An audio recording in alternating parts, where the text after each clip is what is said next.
नमस्कार। आज हम एक ऐसी सिचुएशन को समझेंगे जो महाराष्ट्र की राजनीति में एक बहुत बड़ा भूचाल ला सकती है। सोचिए, अगर महाराष्ट्र के उप मुख्यमंत्री अजित पवार का अचानक एक हादसे में निधन हो जाए तो क्या होगा। आइए इस काल्पनिक लेकिन गंभीर परिदृश्य के हर पहलू को समझते हैं।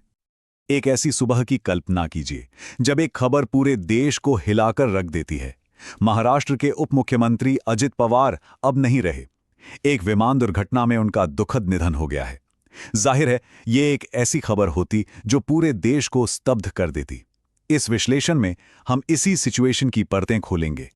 तो चलिए सबसे पहले इस काल्पनिक घटना से जुड़ी जो मुख्य अपडेट्स हैं उन पर एक नजर डालते हैं। आखिर हुआ क्या था और इसकी सबसे जरूरी बातें क्या होती। इस हादसे में कुल 5 लोगों की जान जाने की पुष्टि हुई। 5 जिंदगियां, ये अपने आप में एक बहुत बड़ी और दर्दनाक त्रासदी है। तो विमान में कौन कौन था? देखिए, उप मुख्यमंत्री अजित पवार तो थे ही, उनके साथ थे पायलट, एक क्रू मेंबर और उनके एक सुरक्षाकर्मी भी। और दुख की बात यह है कि इस हादसे में कोई भी नहीं बच पाया। ये हादसा हुआ पुणे जिले के बारामती में सुबह के करीब 8:45 बजे। दरअसल अजीत पवार उस वक्त चुनाव प्रचार के सिलसिले में मुंबई से बारामती जा रहे थे, जो कि उनका अपना होम ग्राउंड भी है। तो अब सबसे बड़ा सवाल, आखिर ये हादसा हुआ कैसे? क्या हुआ था उस प्लेन के साथ?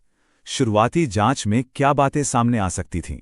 जिस विमान से वो सफर कर रहे थे वो एक चार्टर्ड लिएजेट 45 था, मतलब एक प्राइवेट जेट जिसे यात्रा के लिए किराए पर लिया गया था। शुरुआती रिपोर्ट्स के मुताबिक विमान बारामती में लैंडिंग की तैयारी कर रहा था।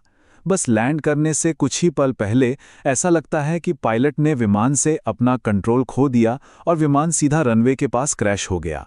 टक्कर इतनी जबरदस्त थी कि विमान में फौरन आग लग गई। इसके बाद जो हमारी सिविल एविएशन की रेगुलेटर है डीजीसीए, वो आधिकारिक तौर पर यह कंफर्म करती कि विमान में सवार सभी 5 लोगों की मौत हो गई है और साथ ही इस घटना की एक डिटेल्ड जांच के आदेश भी दे दिए गए हैं। अब देखिए, अजित पवार जैसे बड़े कद के नेता का जाना सिर्फ एक इंसानी त्रासदी नहीं है, इसका महाराष्ट्र की पॉलिटिक्स और समाज पर बहुत बहुत गहरा असर पड़ना तय था। जैसे ही ये खबर फैलती, पूरे राज्य में मानो शोक की लहर दौड़ जाती। अजीत पवार की जो जमीनी पकड़ थी, उनका जो एडमिनिस्ट्रेशन का तजुर्बा था, वो महाराष्ट्र के कुछ सबसे पावरफुल नेताओं में से एक थे। उनका इस तरह जाना यकीनन राज्य के लिए एक ऐसा नुकसान होता जिसकी भरपाई मुमकिन नहीं।